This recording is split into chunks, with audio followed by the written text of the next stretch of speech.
Hello guys and welcome back to another FPL video. Today we're going to see who the best players for Game Week 8 are. I'm going to talk about all the great players that have been already in the FPL community and what I think surprised me, who I think surprised me, who I think going forward is going to be a good pick, and what I think about the teams that they're playing in. And oh no, a pretty good video regarding several things where we're discussing players, individuals, and things that we need to do. We're going to go position by position, so we're going to start in goal and we're going to continue going down. So on the end, the forwards will be the list.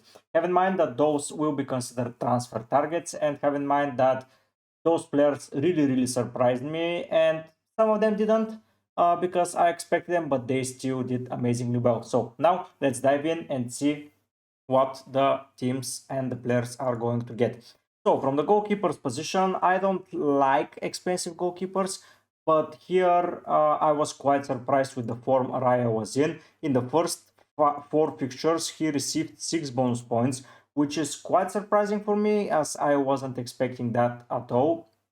Like literally, those bonus points for me are questionable, not because I don't believe that he deserved them, but all in all, he played really well. And yeah, those amazing points return here, just amazing. I'm saying amazing so many times, but he quite surprised me. 5.6 is a pretty low price currently, as I believed he would have risen more with 32%. But yeah, I was surprised yesterday when I saw Onana being the top goalkeeper with only 3 bonus points, having in mind, but 6 clean sheets here against Southampton. He saved the penalty, so a lot of returns were coming from there. But yeah, 4 clean sheets with 2 wins and 2 draws. So the victories have been without the conceded goal and the draws. So only the losses there conceding goals. Elsewhere, Sanchez, I'm a little bit surprised, but I would not think that he did particularly well. The guy that I'm quite surprised about is Sales, because I expected him to be benched and not to be playing at all, but currently he sits pretty high on the goalkeeper chart. Going downwards, Pickford's already 4.8, so he might become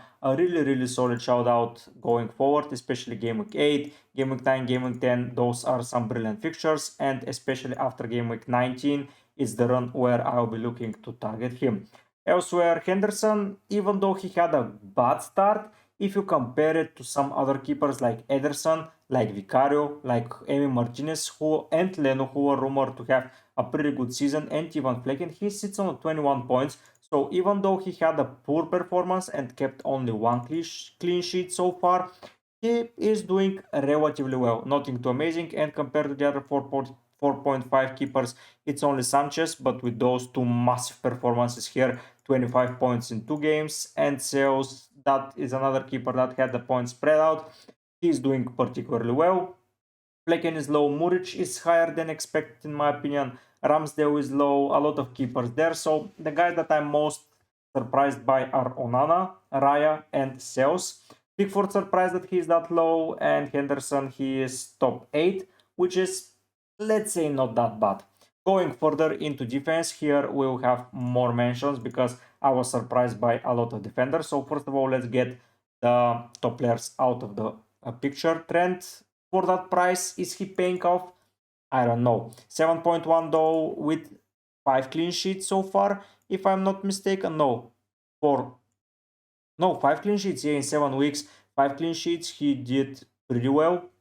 One attacking return though, which is not good enough for the price, but still I believe that he in that fixture run might get a rest here and there and might get only attacking returns, but that's why I will be staying with him for now. Gabriel, quite surprised with the neoness that he's getting full 90 minutes left, right and center, 2 goals already. Big disappointment against a team like Southampton and a team like Leicester, but still, and only 3 clean sheets. I think that they can improve and I'll be there for the improvement. And the guy that I'm really surprised about is Konate.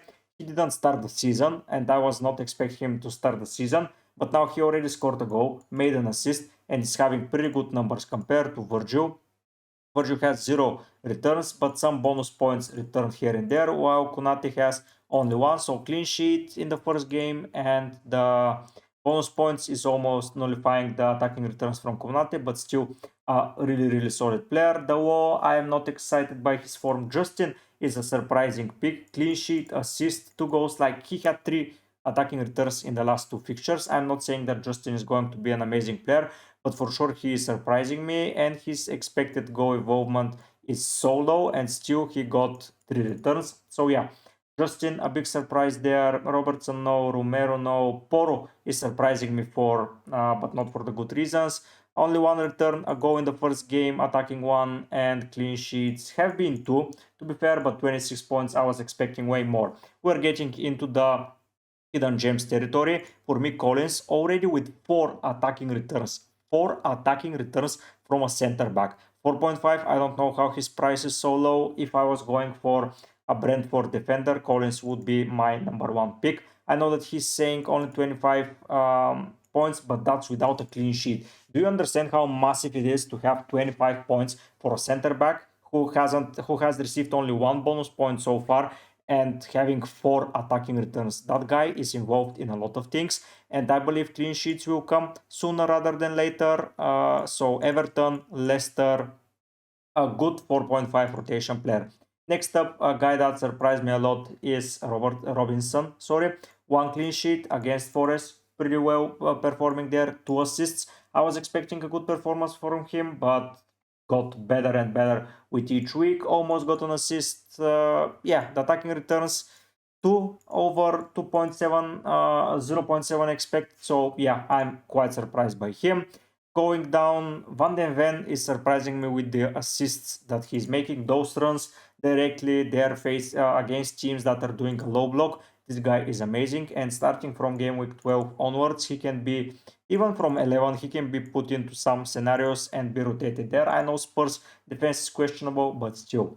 Dine, another surprising inclusion. He has started more games that I would have expected from him, but he is quite expensive.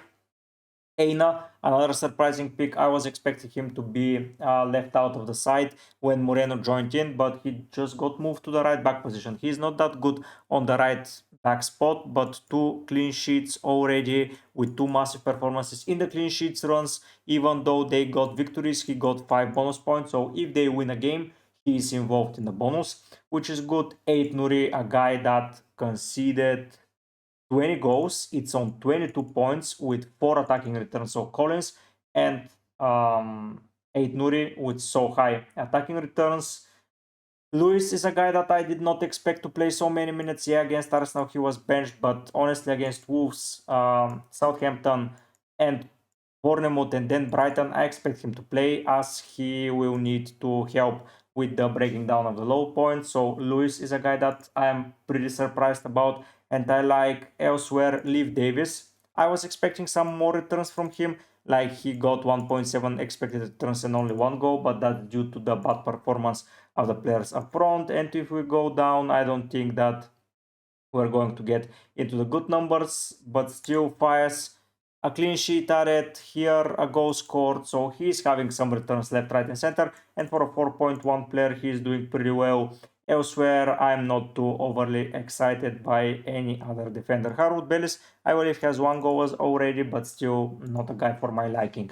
Moving into midfield, here a lot of players did well. Palmer, I expect him to do well, but not so well. 67 points, guys. That's an amazing feat for 7 weeks. I believe that he can even improve from that number. I know the fixtures upcoming are bad, but if you skip the Liverpool game, after that Newcastle and Manchester United, let's avoid Arsenal, but Leicester, Villa, Southampton, Spurs, Brentford, Everton, Ipswich are not doing well in defense, and I believe that they can be exploited by Cole Palmer. This guy is amazing. Salah doing well, nothing to discuss there. Saka doing well, again, nothing to discuss there. Luis Diaz did an amazing job at the start of the season. He has not, he has completed 1 game for 90 minutes, but now he has lost his starting spot, not due to bad form, but due to rotation. Not over 75 minutes in any other of the games, so he surprised me, but I would be avoiding him.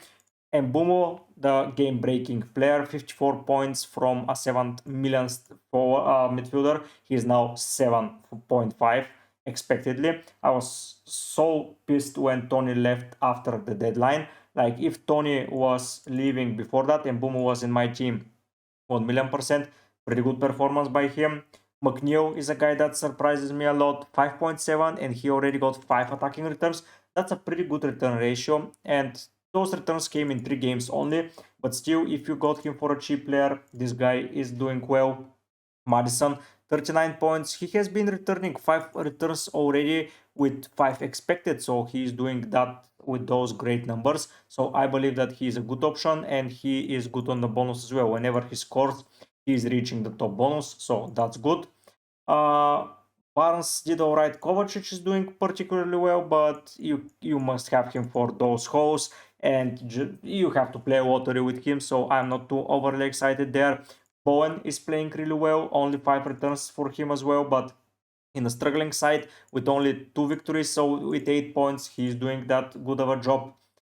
Martinelli surprised me as he started coming off from the bench, and he provided in 4 games consecutively. Brennan Johnson, I missed, sorry, again 5 returns. So most of the players are already on 5 returns, and those returns are good. Comparing that to Palmer, who is already on 11, yeah, and Salah is on 8. So yeah, you guessed it, those players are doing amazingly well. Smith Rowe is a good surprise. Son is a bad surprise in my opinion. I don't know what's happening with him, but he has 4 returns though. If you got him for those returns, you are in the money. Semenyo is doing particularly well, more likely in the first couple of weeks, but now still doing relatively well. Mituma is performing good. This is not justified. He should have been involved in the 3 of the goals, and he has been. But 4 returns from Mituma, what are you expecting more from a 6.5 player? Gordon disappointed me. Rogers, for a 5.0 player, doing fine. Adama, amazing pick. I know that he's missing chances left, right, and center, but for 5.1 in a full attack, I believe that you cannot do much better. And if he starts performing, because he has 4 expected goals and he's involved in 3, it should have been 2 goals and 1 assist, but still good attacking returns. Onana played good at the start. Mavididi played okay. Elsewhere, Tavernier performed well. Kulusevski, no. Kinzelwood has been playing in left back. Eze has been a big disappointment, I have to admit. But now better games are coming. Forest, Spurs, Wolves, Fulham. I think that he can be involved in any of those games. And honestly, not a lot of other players have been exciting me a lot in the midfield. Dibling, oh, I almost missed Dibling. I know that he had only 1 goal so far, but his minutes are rising and his performances are going to become better. Leicester and Everton, 2 of the easiest fixtures this season. Gravenberg, good but not for FPL.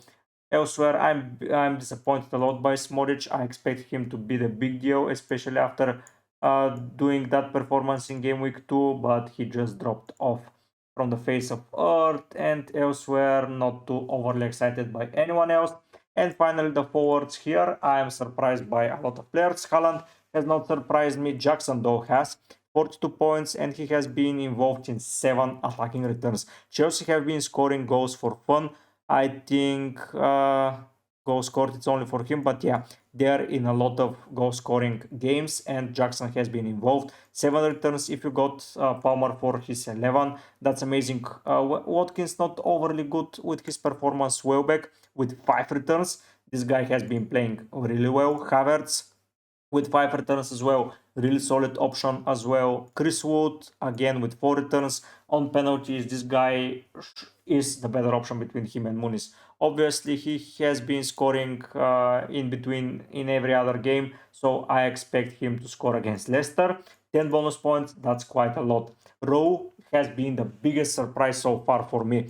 4 goal involvement, sorry, and starting from game week 4 onwards, he has been involved in something almost, yeah, basically in every game. So that's an amazing feat from him. Dewap doing well for a newly promoted side, 4 players. If he went to Ipswich after the game launch, he would have been the game-breaking 4.5 player. Antonio, quite surprisingly good. I mean, 5 attacking returns and 5 of them are in the last 2. They are trying to replace him, but this guy just keeps coming back. Cunha on penalties, Wissa started well. This guy surprised me a lot. He stopped his goal scoring form coming off from the bench, but still 4 goal involvements with 27 points, pretty good.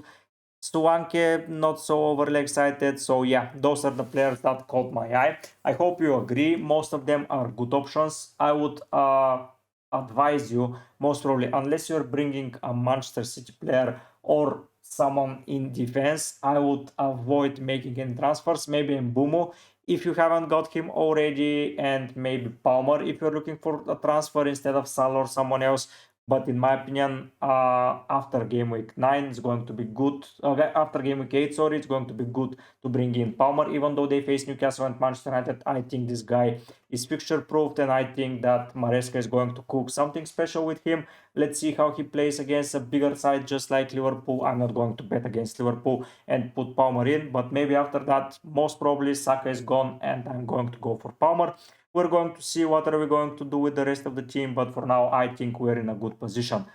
Several players caught my eye. You pick your bunch. Please put down in the comment section who impressed you the most. If you find those videos interesting, I will tend to do more into the international friendlies breaks, because we have more time to develop things and to do some funny videos. If you enjoyed, subscribe, like, do all those great stuff, join the Discord community. I'm hopeful that I'll be able to do a deadline stream for Game Week 8, so we are going to see how my team is going to prepare. Thank you so much for tuning in, thank you for subscribing, thank you for being part of the community, but for now guys, I'll be heading out. Bye!